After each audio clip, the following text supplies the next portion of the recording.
Hello and welcome back. We are now going to be looking at operant conditioning. It is still under that umbrella of behaviorism, but it's different from classical conditioning. Quite different. Let's take a look. So again, operant conditioning. To start off with a basic definition, it's a type of learning where the consequences of what you do affect what you're going to do in the future and can change your future behaviors. So, for instance, your behavior is going to be strengthened and it's going to be more likely to happen again in the future if you get a reinforcer. So the underlying premise of operant conditioning is there's a response, so you do something, you have some sort of a behavior that is followed by a stimulus, which is that consequence, okay? One of the most fun and simple ways of taking a look at what operant conditioning about is this video right here.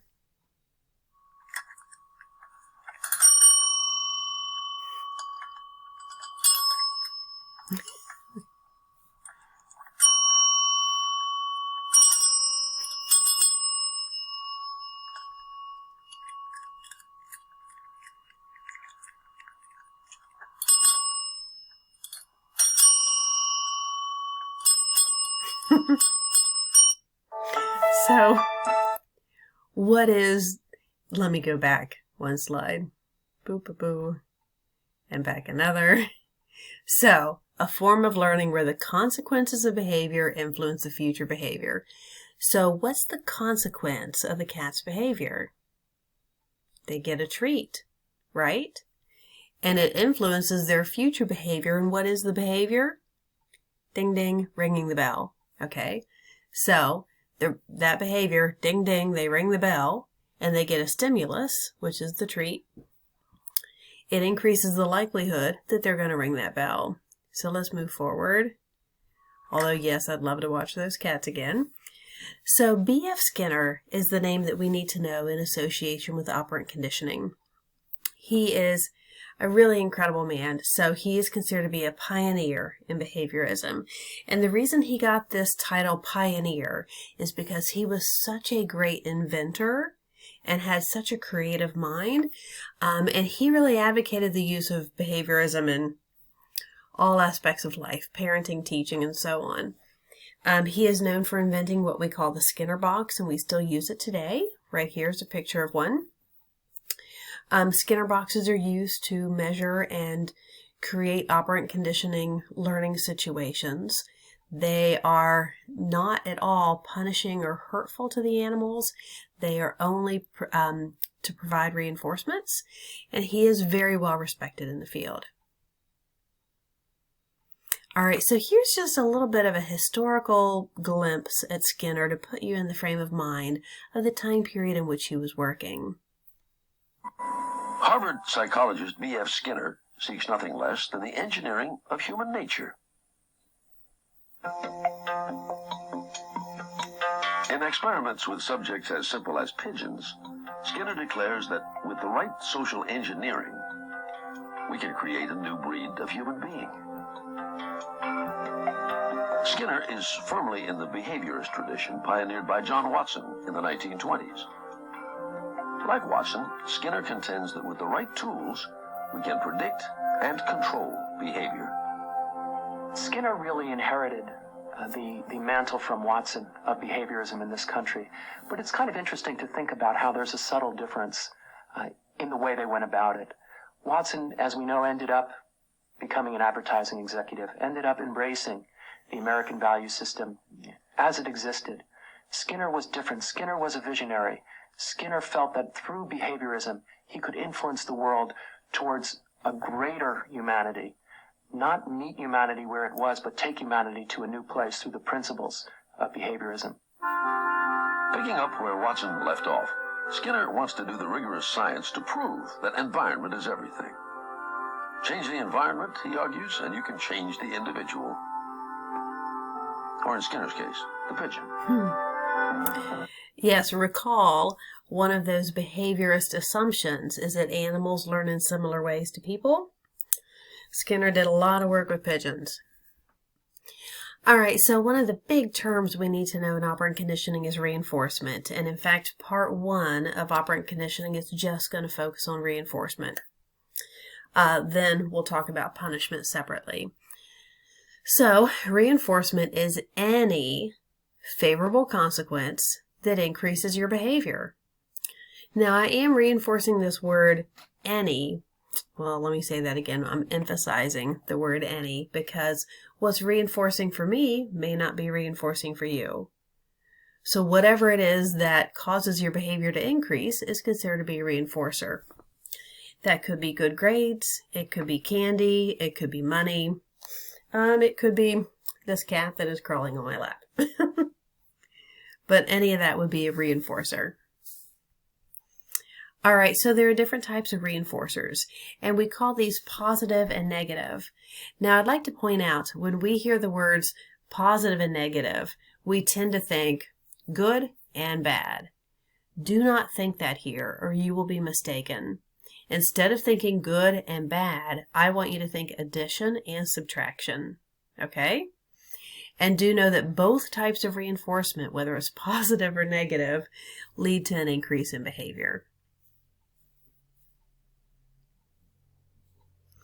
All right, so let's start with positive. And again, we're thinking addition. So a positive reinforcer is when you are given something, right? So it's presentation of a rewarding stimulus. Here's my example. The light goes on. I pull the lever, food comes. It's a full life. In fact, a lot of animal studies that are done in operant conditioning focus on positive reinforcement. If you give an animal food or you give an animal something that they find enjoying, like petting them, they will tend to do the behavior that you're trying to teach them. There are lots of positive reinforcers you can use in the classroom. So whether you're using a sticker chart, whether you have things that they can earn like crazy hair day or pajama day or get something from the treasure box, all of these are examples of good positive reinforcers. And again, a positive reinforcer can be anything that the students find rewarding. It can even be something unusual. Here's one from Columbus City Schools where the principal made a, shall we say, a pact with the students that if they had a certain attendance goal reached, that they could duct tape him to the wall. And they met that goal. Obviously, that was a reinforcing reward for them. Now, there are also negative reinforcers. And remember, I said don't think of negative as bad. Think of negative as subtraction, right? So, I want to point out that the phrase negative reinforcement is used wrong all the time on TV, in news articles, in books. So if you ever see negative reinforcement, sorry, my cat's eating my wall.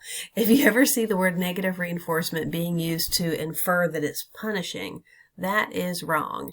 If we go back, remember this phrase right here. Hold on, back, and back.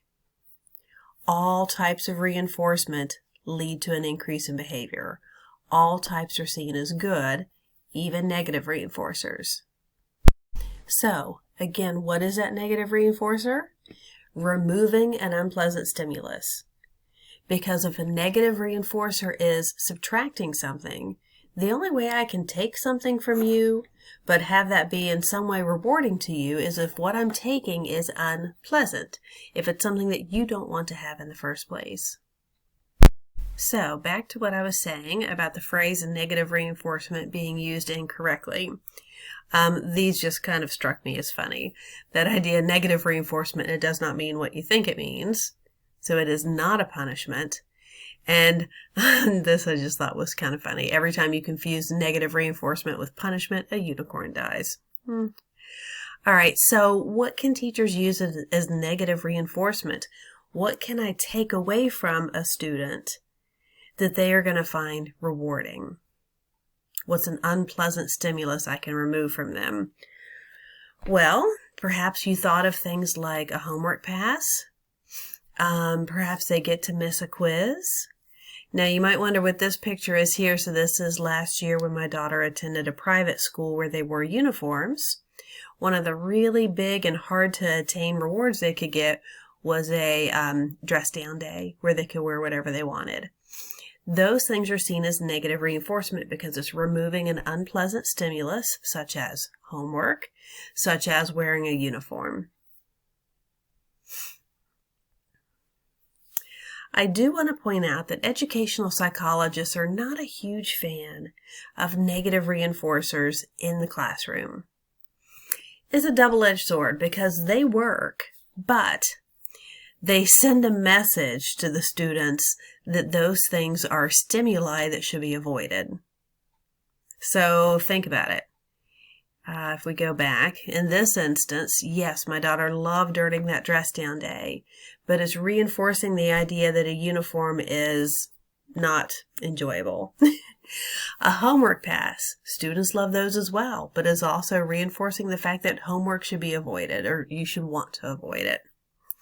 So they work, they just don't always send the best message to your students.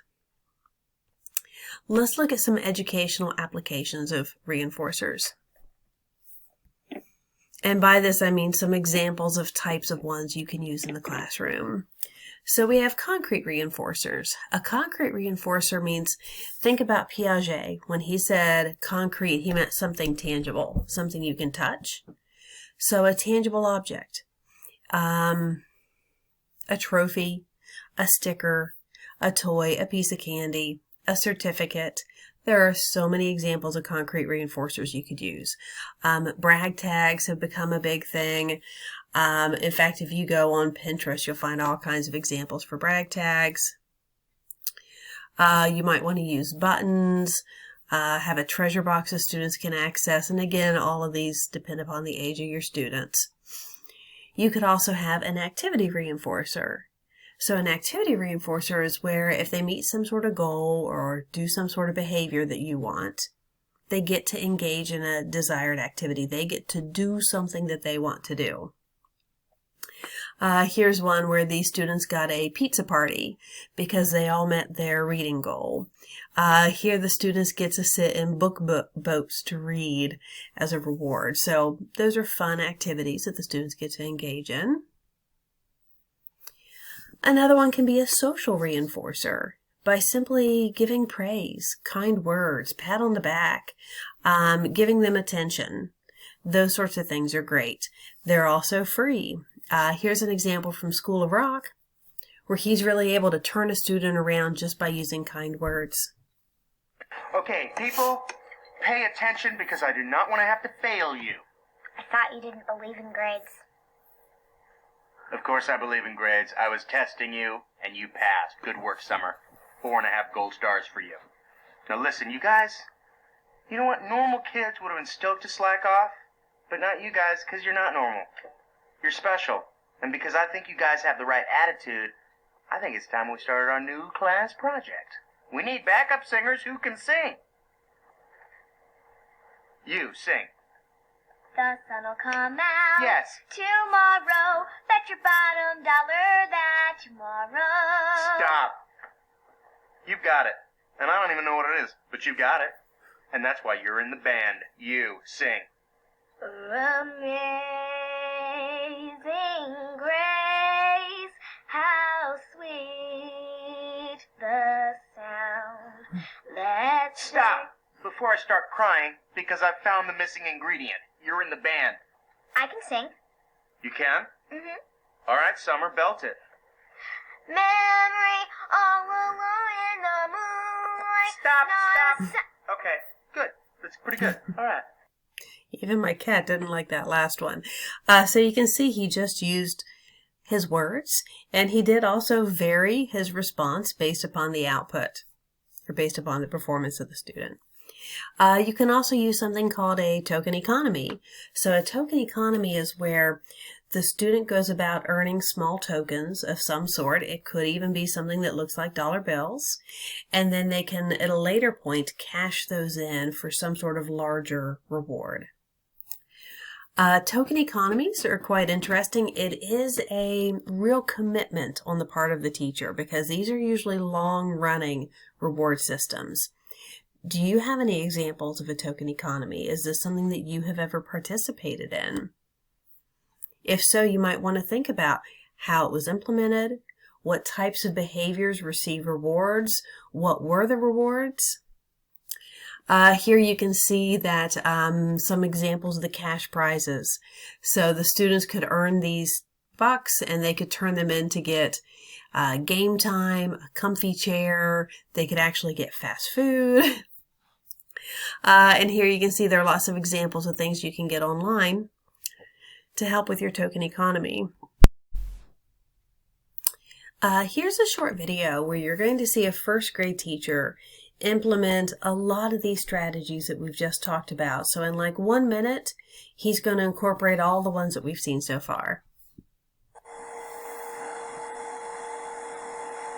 It's a slow starter, but it does. In my first grade classroom, what we've done is a program that revolves around kids getting rewards from marbles in jars and stickers and kind words, which are, if nothing else, the major incentive for children. They need to know that you're acknowledging what they're doing. Is there anybody that thinks they can explain what the marble jar is all about? Sylvia, you want to give it a try way in the back? What's the marble jar all about? It's about if we do something good, we get marbles in the jar. Right. Anything else that they should know? Andy? Once we fill it up, we get to do something special. When we fill it up, we do something special. Sometimes we do the marble jar fill up for how kids behave with each other. Sometimes we do it when we're working. And today we're going to do it when we work. All right? Well, that's going pretty smoothly. Should we start with some marbles? How about, what do you think, 3? Let's start 10. Let's start with 3. We'll start with 3. Start with 3. 10.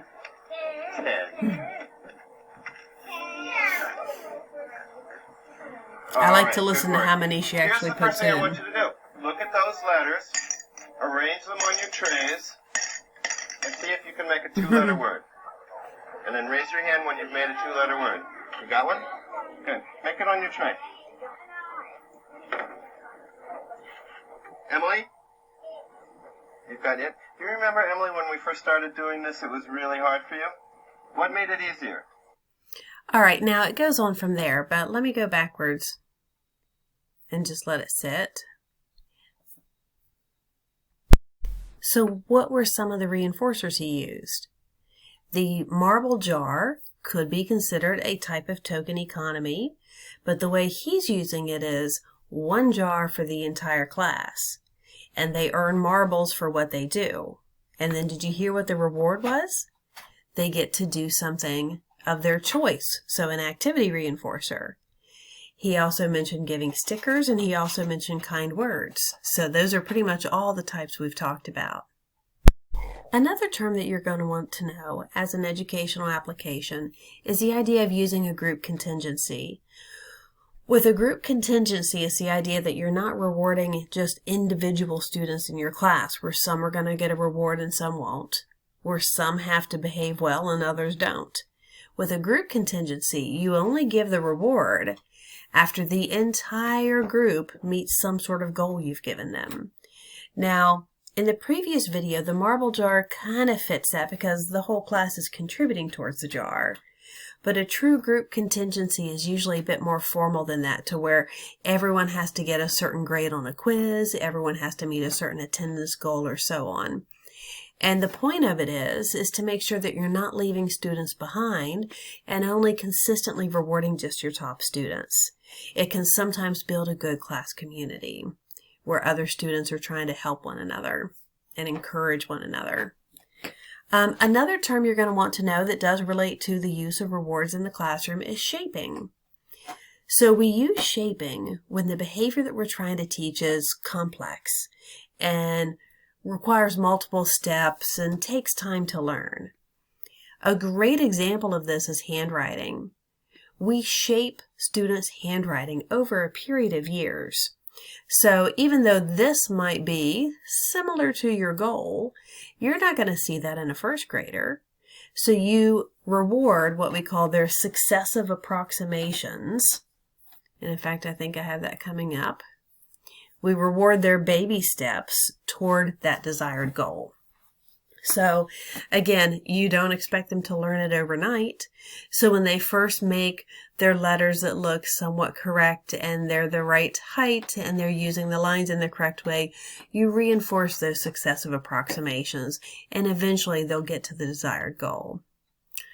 There are so many things that we teach both children and animals using shaping. If you think of phonics, the process of first learning the sounds, learning the blends, and so on. Skills like diving into a swimming pool or potty training. Those take a period of time to learn, and you learn them in incremental steps. And you reward those little steps along the way, and it's a while till they really master it.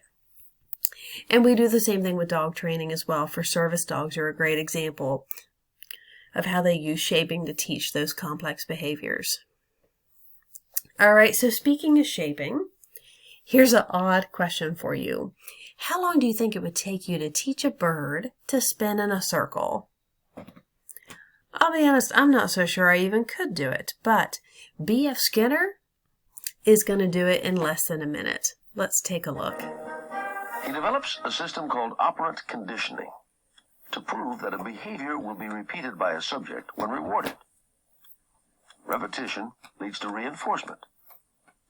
Reinforcement to changes in behavior. This hungry pigeon is moving about more or less at random. Sometimes it turns its head to the left. When it does, we reinforce that movement by giving the pigeon access to a dish of grain. Skinner then waits for it to turn further. Again, more food. Ultimately, the pigeon will turn in a complete circle, having learned that only when he turns will he be rewarded.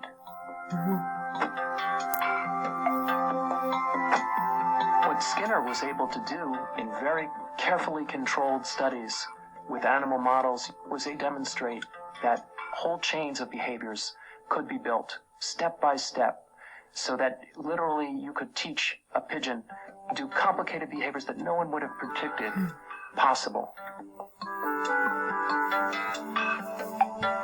And Skinner believes that if it works for pigeons, why not people? In Skinner's mind, behavior is behavior, up and down the evolutionary scale, and it is all learned. So he could teach a pigeon to do some amazing things. Always peck on the star, for instance, to spin in a circle. So let's go over some reinforcement teaching tips, and that'll be the end for part 1. So first of all, you need to let your students know up front what you expect of them. And this is simply good classroom management as well. Because how else are you going to obtain those desirable behaviors unless you let your students know what you want to see, unless you let them know what your expectations are. So have well-written class rules. Go over your expectations so that perhaps you're going to see those desirable behaviors and have the opportunity to reinforce them. What's another good teaching tip? Well, there's a really important term out there called satiation. Too much of a good thing is not always great, and students can get their fill of rewards. So think of satiation kind of like after you've had a big meal. You don't necessarily want more immediately. So when you're trying to teach them some sort of a behavior, like to raise their hand and wait to be called on, once they seem to have that down pat, wean off of those rewards. Now, if they start to forget and slip up a little bit, maybe bring those reinforcers back out. But if you reward every single time they raise their hand and wait to be called on, it's not going to be as effective. Especially once they've learned it. Pardon me. Next, you want to make sure that your concrete reinforcers are also something that you use sparingly. Those are the ones that are easiest for students to get satiated to. A good example, so my daughter's kindergarten teacher, about 2 or 3 weeks before the end of the school year, she had told the students they had all behaved so well that day they could get into her treasure box. Well, they all came out so excited and just talking about that treasure box, right? Well, after that, she started to let them do this at the end of almost every day until the end of the school year. And it was still exciting on day 2, and it was still exciting on day 3. But I can tell you by day 5, 6, 7, and 8, it was not nearly as exciting for the kids anymore. So use those concrete reinforcers sparingly. Like this cartoon here. Use them when you really need it. Like when it's something that you know they need that extra push for, whether it's dissection or whether it's an exam. You want to make sure that your reinforcers are age appropriate. A lot of the examples I've given today fit best with elementary because it's easiest to figure out rewards for elementary students. And there are honestly a lot more options. In fact, I thought I'd ask the question, what are some good rewards for older students, especially high schoolers? Any thoughts on that? Well, food is kind of a universal, whether it's pizza party or snacks. Free time is good for the older students. Technology time, choices, those sorts of things tend to work better for older students. And a big one is extra credit points because they're more grade focused. Now here's just a printout from a textbook that I've used before where they go through age characteristics and age differences when it comes to reinforcers. So a couple things I wanted to point out. So let me just touch on each of these age periods. So these younger students, grades K through 2, they like small, immediate rewards. Not so great at delaying gratification. Grades 3 through 5, they're a little bit better at delay of gratification. They like approval from teacher. They like time with teacher. So even something like lunch with the teacher, good citizen certificates can go a long way. Grades 6 through 8, they don't necessarily want to have lunch with their teacher, but they do like teacher approval. But what they're more interested in is their peers. So free time works well. And specific things when it comes to academics. Grades 9 through 12, you see a bigger focus when it comes to grades, so extra credit goes a long way, as well as free time and time with friends, and both of these grades are good for token economies because we're able to delay gratification and do a longer term reinforcer. Another one. Administer your rewards consistently and fairly. You want to make sure that everyone has the opportunity to earn your rewards and that you're not having class pets and you're also not having students that you're in some way ignoring or leaving out. Consistency and fairness is so important in your role as a teacher. All right, so that is the end of part 1. So thank you so much for your attention, and part 2 is going to be focusing on punishment.